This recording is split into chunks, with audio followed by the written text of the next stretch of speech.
For me, never giving up meant just that. I mean, every single day when I woke up, I thought, today's the day.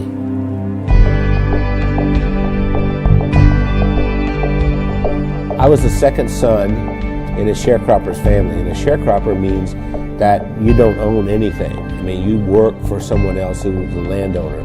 We had practically nothing. Everything was hand-me-downs from someone else. I didn't have shoes, and to this day my toes are all grown under because I didn't have shoes.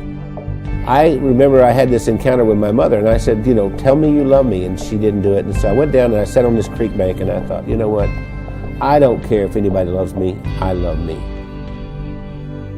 I made a list of goals that I wanted to accomplish, and they were laughable because I didn't even have 2 nickels to rub together. But my first goal was I was going to be a millionaire by the time I was 35.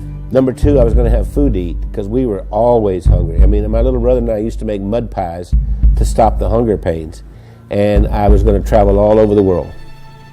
Those were my goals.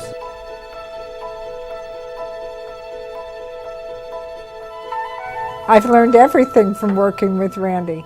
I didn't know anything about business. I started out, before I met Randy, I was a teacher, a mathematics teacher. Well, I think we have a very good balance. Randy's really good in sales and telling the story and explaining why people need to have whatever it is that he's selling. And then he comes to me and says, Wendy, can we make it do this? And I have to get it done. We started working together, and we were together all the time doing things, and that we just, couldn't be without each other. And once she got exposed to me, it was downhill from there. I mean, she could not last a day without me. That's probably true. That's what the COO does here. Does hair? She preps me. Spit on it, honey, like you used to do. I never spit. We retired a few times. Did he tell you that?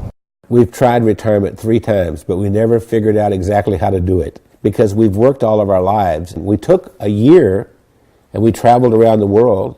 Then when the decision of the day became, where are we having breakfast?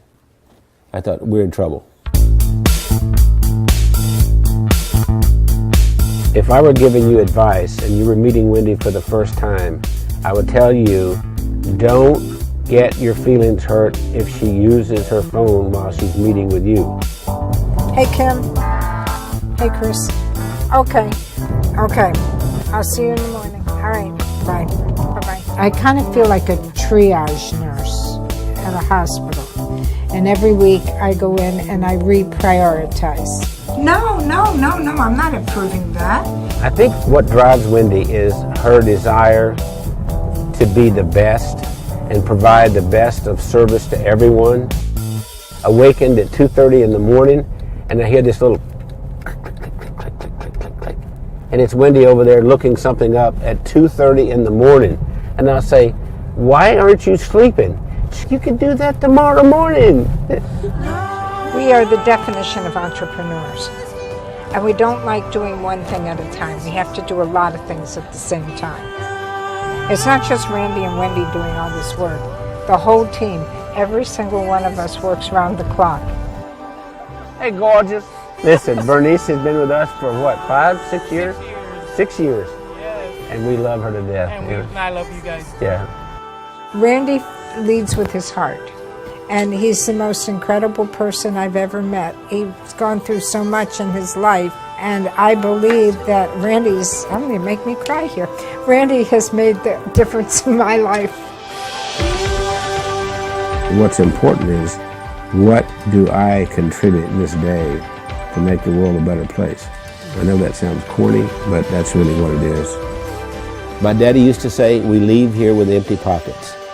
The other thing my dad said is that when you leave, you'll be accountable for 2 things. 1, how did you treat Mother Earth? And 2, how did you treat the people on Earth? I feel that I have found joy and that I've given joy, and I think there's a lot more joy that we can give.